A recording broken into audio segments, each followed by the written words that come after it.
Is your demanding work lifestyle in need of fire-resistant clothing that can keep up? Well, L4FR clothing should be your go-to for quality, affordability, safety, and style. L4FR was founded by a third-generation oil field worker who is also a veteran. Thus, this company has a deep appreciation for reliability and longevity, all while we provide first-rate customer service.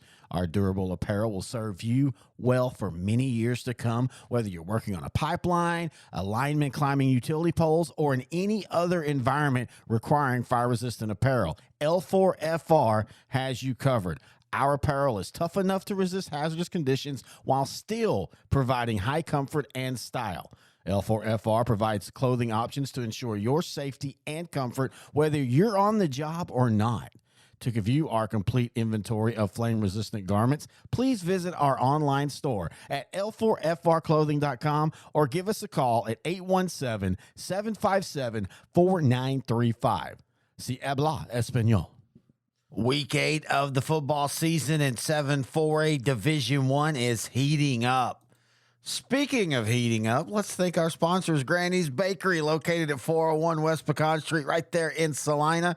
You can also find them online at grannysweeties.com. Now, not only do you want to go there for the great baked goods, the great cookies, the great breads, the cupcake factory, the coffee bar, but also if you want to learn how to do some of this in your own home, they have great classes at Granny's Bakeries. All you got to do is go online to grannysweeties.com/classes and find the classes that you want. And oh, by the way, you should go check out their Salina Bobcat cookies and cupcakes. It's absolutely awesome over at Granny's Bakery. That's one of those places you can just go and just stay all day long. Probably also get a sugar rush and need a big nap, but it'd be well worth it. So again, thank our sponsors and check out Granny's Bakery, 401 West Pecan Street, right there in Salina. All right, now let's talk some 7-4A Division I. Hello, everybody. Terry Bennett here on the Granny's Bakery 7-4A Division I football show, right here on S2S Sports, part of L4 Media. Now, this is going to be a short show. I was going to have Matt on like I normally do. It's just the last couple of weeks on Wednesdays and Thursdays have just been bad luck, I guess. Last week, the studio power was knocked out with the big storms on Wednesday night through most of Thursday. And then last night, about an hour before Matt and I were going to record this show and our North Texas show, my internet went out. And my internet's actually still out. I'm recording this right now at 5 in the morning. On Thursday, and my internet's still out. I'm hotspotting on my phone, and it just kind of makes it really hard to really be able to pull up stuff on the fly. And I still wanted to have a show, of course. So I'm just going to kind of reset the district schedule, talk about the games this week, and go from there. And then hopefully we'll have the internet back by the next week, and Matt will be back on. I really do enjoy doing those shows with him. But anyway, so week 8 action here.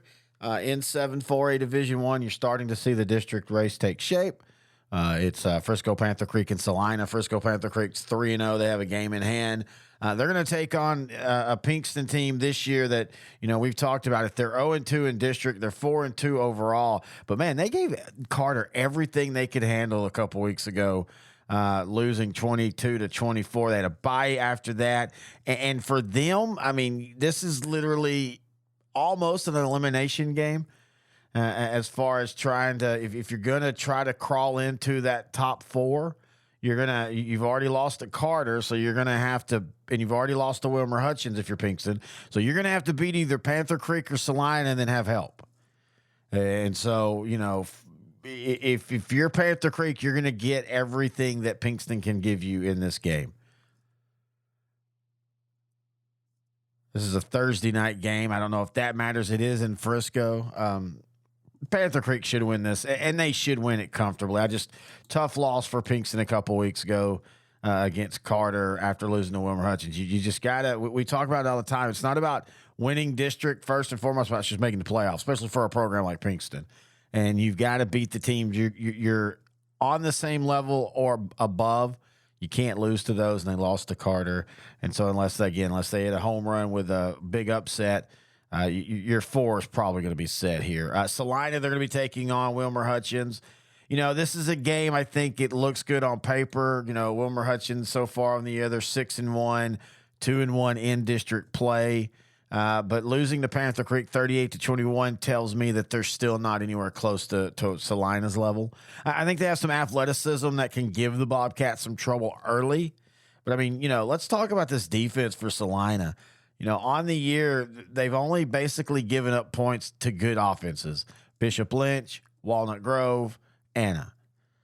Against Paris, and by the way, Paris' offense is getting better and better, but against Paris, they held them to 9. They held Ranch View to 2, and they held North Dallas to 0 in a shutout. Now, the reason I'm saying that is Wilmer Hutchins' offense is not as bad as Ranch View. They're nowhere near as bad as North Dallas, but they're not as good as Anna or Walnut Grove.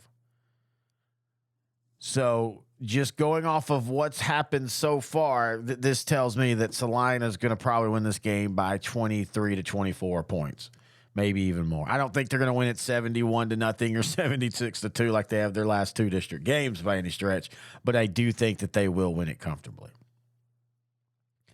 You got Ranch View and Carter. Carter just, playing out the string now at this point until they play Salina.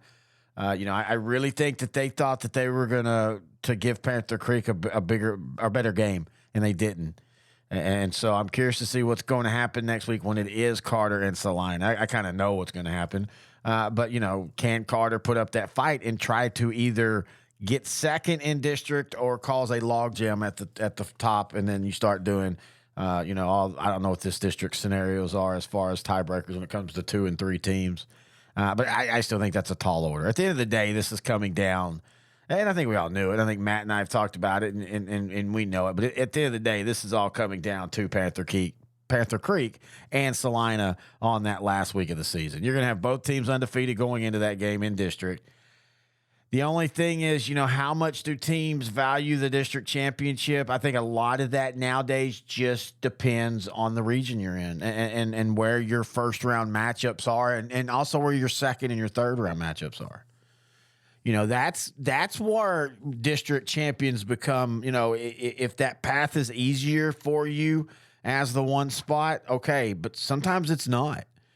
You look over at East Texas and Gilmer and Pleasant Grove, and the district champion will get Carthage earlier than the second place team. So like this past week, Pleasant Grove just absolutely dominated Gilmer. But who will get further in the playoffs? Now, it's saying that Pleasant Grove has a really, really good chance, in my opinion, of beating Carthage this year. But the point remains the same. If Carthage beats them, and then they'll get Gilmer in the region final. So there comes, I do legitimately believe in some districts, there's some gamemanship about, hey, do we really want to win district? Like, yeah, that sounds good, but, district's one of the goals. The state championship is always the goal. And I'm talking about for teams that feel that.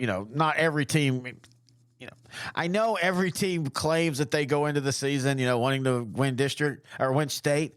But you talk to coaches and the coaches know, where they fall and what their true chances are about winning state. And winning state is not always just about being the best team or being the team that survives all the injuries. It's about the matchups, man. It's about your playoff path. It's always been that way, but I think it's more focused now with teams. More and more teams are on the same level. There's parity, not quite parity like in the NFL, of course, but there is a parity in high school football that I don't think was there 20 years ago, 30 years ago. And so you look at your path and you've got to think what's the best for your team. Is it that district championship, or is it maybe not winning that? And I'm not saying you throw the game, just if you lose it, you lose it. Not winning that game, but your path in the playoffs might be one round further ahead. And all you want to do, man, you want to take the toughest game in the playoffs and you want to play it the last week. That's always every coach's goal, no matter what they tell you. But anyway, so that's 7-4A Division I as we hit week 8.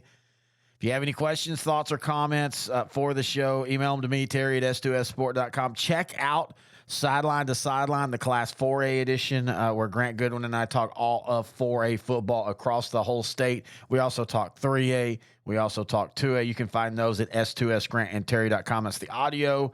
You can also find our video at on YouTube at L4 Media Company. And again, I apologize for the short show. Matt Diggs will be back next week. I hope.